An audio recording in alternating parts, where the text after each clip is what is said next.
Well, and that actually really leads to more loneliness, because I think a lot of our loneliness isn't so much, like you said earlier, that we're not surrounded by people.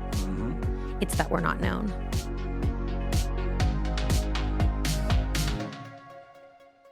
Welcome to Practicing the Practices, a podcast aimed at helping you learn about the way of Jesus, but as the title suggests, also practice the way of Jesus in your everyday life. Today, as always, I'm joined by my co-host and friend, Casey Anderson. Casey, tell us a little bit about what we are getting into here in episode 1 of season 3. Hey, Brad. So as we've said, we really want to start to lean in this season more to the outward practices of our apprenticeship to Jesus. And so we're going to begin with a practice that was essential in the life of Jesus, spiritual friendship. You might be thinking to yourself, wait, friendship is a spiritual practice? Casey, are you going to make everything a spiritual practice? And I mean, maybe yes, but certainly friendship is a spiritual practice. Totally. Our relationships are actually one of the most formative elements of the Christian life. And this is why the phrase one another occurs so much in the Bible, 100 times, in fact. We were designed by God to not only be in relationship with Him, but in relationship with other people. Because life is really hard. The Christian life is really hard. And God did not intend for us to walk through life without community. It's interesting for me to think about how even Jesus leaned on the support, the camaraderie, and the companionship that spiritual friendships provide. So as we think about spiritual friendships, just remembering that our spiritual family it's a grace of God given to us to be the hands and feet of Jesus with us as we walk through the highs and lows of life. Our friends aren't only given to us to come alongside us in the hard, but they're also there given to us to celebrate the good as well. Casey, we are living in what psychiatrists, social commentators, but also the U.S. Surgeon General has called an epidemic of loneliness and isolation. So if you Google epidemic, if you start Googling epidemic, Google will fill in the rest of the thought for you, and it will be of loneliness. Wow. One of the first searches you will get back is the U.S. Surgeon General's 80-something page, health warning recommendations to the United States of America public on how social isolation and disconnection is harmful to your health. I mean, it reads like a diabetes or an obesity or like an anti-drug coalition ad, and then some suggested practices. I mean, that's how serious this is. Here's some stats for you. This is from U.S. News and World Report. And so welcome to season 3 and the cheeriness of Let's talk about loneliness. Among U.S. adults, 1 in 3, that's 33%, say they feel lonely at least once a week. And 10% of Americans, 1 in 10, say they feel lonely every single day. The demographic, age-wise, that is most likely to experience loneliness is actually younger people. About 30% of respondents to the survey, this is from 2024, this is current. About 30% of the respondents, 18 to 34, said they feel lonely every day or several times a week.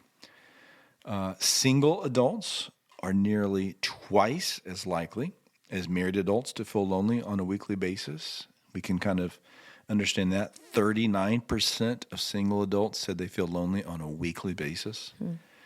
And men more often, or maybe at a more significant rate than women, feel loneliness. Casey, loneliness is a real problem. Yeah. Isn't that crazy that in the most connected time, with the most ability to connect of any time in human history, we're the loneliest that we've ever been. We can Zoom, we can email, we can call. We have more, like you said, more ability to connect, but actually less connection. And a lot of people would say there's actually a correlation to that, right? Like the invention of this, there's a direct correlation to loneliness and isolation in the technology sector, smartphones, the ability to just Netflix for hours on end, the mental health crisis, all of these things are connected. Yeah. And frankly, neither of us are experts in that realm. We're pastors, so we have some sense of the community people need, the isolation people feel. And then also just as people, I mean, I'm someone who has many times experienced loneliness. Part of it is been life stage. You go through phases where friends come and go. Part of it's been profession. Like being a pastor is not exactly like people might imagine it as this like super like friend saturated reality, but it's often spiritual leadership is often super lonely. So loneliness is not just like something out there. It's something that we have certainly experienced. So loneliness is certainly a major reason to focus in on friendship. There's a spiritual, there's a missional component of this. But we also want to just acknowledge some of the challenges that come with friendship. Before we kind of just get into here's how to practice spiritual friendship, let's just name some reality. And there's three realities, kind of three categories, if you will, of some of the challenges I think that we experience with friendship. And those challenges are related to our circumstances, they're related to our character, and they're related to our friendship capacity. Now, here's kind of what I mean by that, Casey. Friendship is different in your young adult and teen years versus your senior adult years, certainly your middle-aged years, right?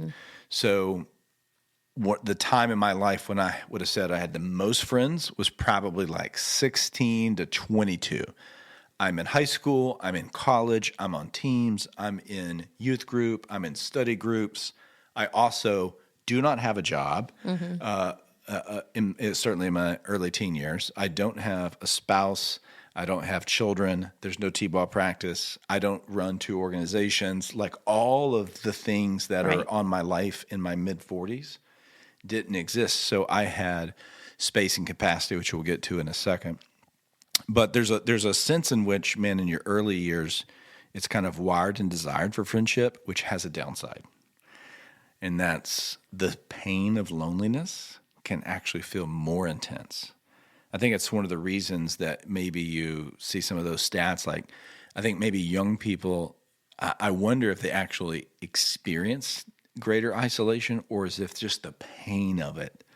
Because if you look around and it feels like everybody's going to parties and everybody's invited to something, it can feel particularly lonely. So that's what I mean by kind of the circumstances of friendship, but also like the character of our friendships. You might even think about like the quality, the health of our friendships can be really challenging. So one of the examples of kind of the character of our friendships that can be really challenging is some people are in some really enmeshed friendships. What I mean by that is they don't know how to operate without their best friend or their close set of friends. They've lost their own personal sense of identity. If you say to your friend, hey, you want to go grab brunch, or hey, do you want to come play pickleball with us? Or hey, there's this thing. If you feel like, oh, someone's invited me to go to do that, I need to bring so-and-so along. That might be a warning sign that red flag. You're a little bit enmeshed, right? We see enmeshed relationships in unhealthy ways in parent-child relationships in a lot of ways, right? Where there's no separation, and no differentiation, rather, between the parent and child, but that's also a problem in friendships. But another one, and I wonder, maybe you've even kind of experienced this in some new ways, Casey. You're, in year 2 or whatever of being a pastor on a church staff, is the idea of dual relationships. Maybe say a word about what dual relationships are and some of the challenges that presents. Yeah, dual relationships is when you kind of fill 2 different roles in my life, or I fill 2 different roles in your life. And this is kind of unavoidable in a lot of ways. Like you and I have a dual relationship. I think you might even said we have a quad relationship. So you're my friend. You're also my pastor. You're also my boss. What's the 4th one? I don't know. Okay. We'll go try. We'll go for try. The time. I'm going to come up with that 4th one and I'll let you know. Yeah. But we have multiple different ways that we relate to one another. So it's not a bad thing necessarily. It's just something to be aware of. Like, for instance, if you're besties with your child's teacher, you've got to be aware of that there's going to be a time where maybe your kid doesn't do their homework and they get an F, and it's inappropriate to call the friendship card in a moment where that person is functioning not as your friend, but as your child's teacher. So if you are in a dual relationship like that, it's just something to be aware of. Like, what hat is this person wearing in my life right now? And it's not fair to expect them to be my friend in a moment where they need to be my boss or whatever role it may be. And not knowing how to navigate that is what trips people up, right? Another example is what I like to think of as a fragile friendship. Now, on the surface, it looks like a robust friendship. There might be a lot of common interests, maybe even a tight bond. You really love each other and care for each other, but because at the base root of your friendship, there is such a fear of loneliness or the excruciating fear of losing this friendship that you never navigate conflict as friends. That if your friend hurts your feelings or offends you or does something that's hurtful, you don't deal with it, right? Because if you deal with it, if you confront it, if you name it, if you express that in a fragile friendship, it risks the friendship dissolving, going away. And the fear of losing the friendship actually supersedes the love and connection of the friend. And that's a problem. Well, and that actually really leads to more loneliness, because I think a lot of our loneliness isn't so much, like you said earlier, that we're not surrounded by people. It's that we're not known. Yes. And if we can't, and conflict is a way of being known. And if we can't engage in hard conversations and all we can do is go to brunch and play pickleball, those are fun, great things. But if that's all we can do, then we're not really known by that person. And so it actually makes us more lonely. It's impossible to also not acknowledge that one of the reasons we're not known deeply is because our digital footprints and our smartphones have given us the illusion that we're known when we're not, right? You know, Facebook, Instagram, the ability to text as a communicative form, which doesn't allow any sort of nuance or depth. It can really have this like reverse harmful impact on our relationships. I have conflict sometimes with people because I will say in a text message, we should talk about that. That's not something I text about. And they've gotten so used to conversing and problem solving and trying to dialogue about things that need nuance and tone in that form that it's almost like unheard of. That's probably a phone call. Or that's probably a cup of coffee, right? So our digital landscape has really harmed our friendships. It's created, we see it right in Twitter, in our political landscape, where people will say anything on the internet, right? No risk. Yeah, there's no risk. And so you can also, it creates distance, right? What was thought as something that was going to actually build connection actually creates distance. Look at any school bus stop, right? Kids had earbuds in on their phone, and there's like human beings right next to them, and we're missing that connection. Lastly, so circumstances, your stage of life, maybe you're a mom and a parent, and you've got 4 kids who need to get to 17 practices this week. Welcome to my life. It's hard to squeeze friendship into that. Circumstances are challenging. The character of our friendships can be challenging. But something that maybe we don't talk about is we also don't all have the same capacity emotionally or in life stage for friendship. So maybe you're a more introverted, maybe your emotional intake. So I'm someone with high work capacity output, low emotional input capacity. So if you were to say, man, like how many close friends can I have? That number is actually pretty small. I just don't have the emotional bandwidth or capacity, probably more than 5 or 6 people to be like deeply connected, right? That actually might be true of all of us in some ways, but where it really shows up in my life is even my medium circle's a bit smaller. Now, ironically, I've got this capacity with this huge tribe, kind of distance, but our capacity is oftentimes limiting. You might not have the space in the bandwidth. You might be one social psychologist described it as Legos. Like we're all different kinds of Legos. Some of us are like 4 Lego connector Legos. And some of us are like the 48 The Death Star. Like the base, you're like the base that everything is built upon. Capacity matters. And so we want to talk about that just for a second.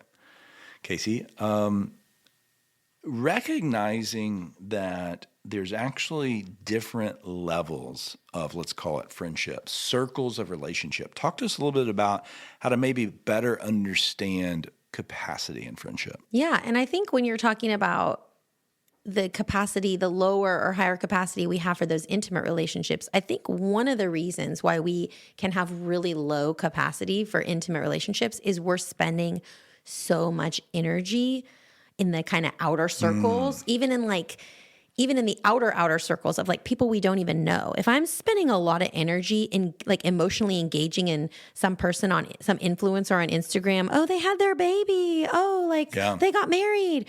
Like, it's not that we can't look at those things and be like, oh, that's sweet. But if a lot of my emotional energy is going to those outer circles, people that are kind of in my periphery, then I don't have energy to invest it in the center. Whereas I think we would all say we want to invest our energy in the people in the center of our circle. But I think a lot of times if we were being honest with ourselves, we'd realize that that's the last place we're putting our energy. So we have both talked about circles. One of the places that idea comes from is Dunbar's theory. And he is a sociologist, I believe, from England, who had this belief that the human cognitive capacity, our capacity to think through in our brain in relational ways is limited to approximately 150 people, which way back when that wouldn't have been an issue for most anybody because you were kind of living in your neighborhood and those are the people you knew. And so he breaks it up into these 4 circles. The inner circle is the intimates. That's 2 to 5 people. Then you kind of have that next circle that's a little bigger. It's your friends. It's 12 to 15 friendships. Then you've got your village, the people that you really like walk closely. Like in our case, this would be our church body, right? Yeah. 50 people. And then your tribe is your even biggest circle, and that's 150 people. These are the people you can actually know. Yeah. This is, the other moms in the school line. These are your friends from your t-ball team, their soccer club. This is, the neighbor from down the street. Like this is like your Facebook friend group might say 1,000. Right. But you probably haven't talked to 900 of them in 10 years, right? Right. And you only have capacity for 150 of those Facebook friends. So if you're spending your energy in that bigger world with tons and tons and tons of people, you're going to be drained. You're not going to have energy for that inner circle. And so what we're really going to explore, not today in today's episode, but in a future episode, is the value of meaningful spiritual friendship. And you cannot deeply invest and deeply receive from the outer circles. We're going to really focus on those inner circles. But before we get there, Casey, I want us to consider when it comes to loneliness, when it comes to the challenges of friendship, that I think there might be a temptation to not think about relationships, friendships, those sorts of kind of what feel like primal needs as important spiritual matters in our life to take to Jesus. I actually think the person of Jesus and the way of Jesus speaks deeply into many of the challenges we face with friendship. When you think about some of the character challenges of a friendship, enmeshed relationships where there's not differentiation, dual relationships, or fragile friendships, for a follower of Jesus, at the base level, at the most core level, one of the primary problems in those relationships is your identity is wrapped up in another person. You're looking for your sense of value, your esteem, your worth in someone else instead of Jesus. We're oftentimes projecting what only we can receive from our Heavenly Father in deep, meaningful, abiding relationship with God from another human. That is a crushing burden to put onto someone. And so it might be that part of your relationship problems are that you're expecting from a friendship what can only be given to you by Jesus. Mm-hmm. And on the other side of that, practicing the way of Jesus is so related to friendship. You mentioned how many one another's there are in the scripture. And the thing, Casey, and maybe you can riff on this a bit, everybody knows about love one another, which in our culture kind of has this wishy-washy, just have this like emotional sense of affection for one another. But in the vision of the way of Jesus, like his way of relating to people is much more robust. Yeah, as we look at the one another's, and we're going to dig deeper into these in the next couple episodes, but beyond love one another, honor one another. This is one of my favorites. Outdo one another in showing honor. I mean, when was the last time I thought about a friend and was like, how can I honor them? It's just not the way I think about it. I'm more like, hey, when can we go out to dinner? And when can we, go have fun or go to the movies? Let's get some nachos. Yeah. Nachos. I mean, to me, getting nachos is a way to honor other people, Brad. Fair. If I eat nachos with you, that's a huge honor. Greet one another. Welcome one another. Show hospitality to one another. Have fellowship with one another. Agree with one another. 2 Corinthians 13:11. That's kind of a unique one. Live in harmony. Be at peace. There's so many of these one another. Be at peace, live at harmony, all of that. Like those aren't easy, right? Right. Like the assumption, if you're actually reading those texts, the assumption there is that it's hard to live at peace with people, that harmony isn't natural, that it's actually something to be exercised or practiced. And so the more we begin to operate in the ethos, in the way of Jesus, like the more like the practical reality of that begins to intersect with how we do friendship. So the person of Jesus, right? He's God. Only he can give the things that actually fill the deepest parts of our soul. We can't get that from a friend.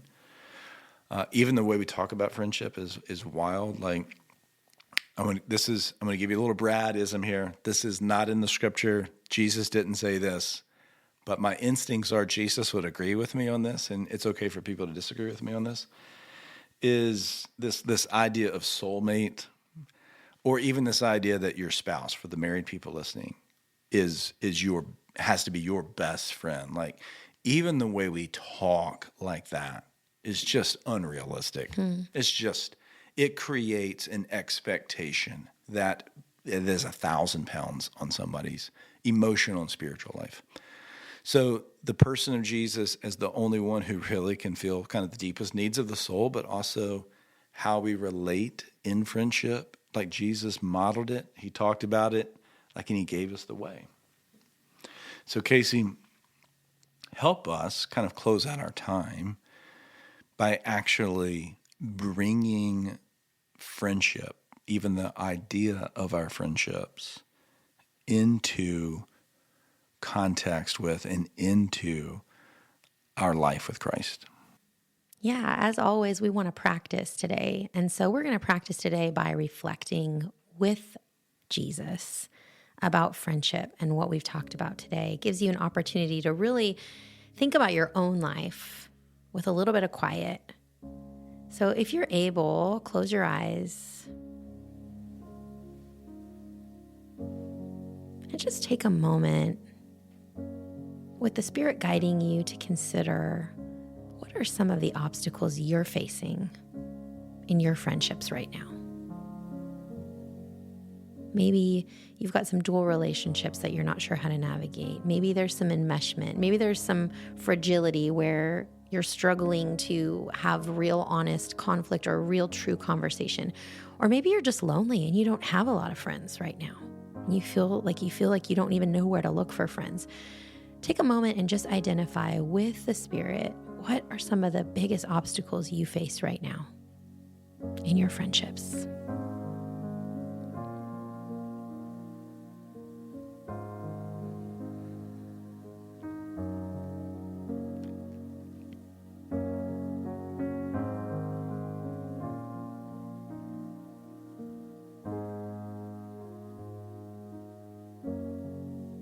And then taking a moment and bringing these friendship difficulties to Jesus, whatever they are. Maybe you say, Jesus, I don't have a lot of capacity. I'm tired and I want relationship, but I don't know how to fit this in my life. Or I'm lonely, Jesus. Would you please bring me a friend? And this might feel new to you to even bring these kind of things to Jesus. But I'm going to encourage you just for the next few moments to really talk to him about what your desire is for friendship, what you're needing, and ask him for help.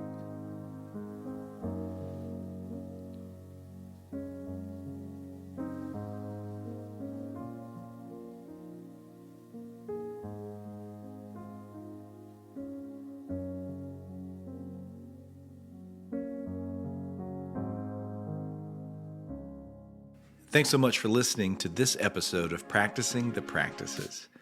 Go ahead and subscribe or follow on your favorite podcast platform. And if you don't mind, leave us a review. Reviews help more people engage with the podcast and as a result, encounter the way of Jesus. Until next time, grace and peace.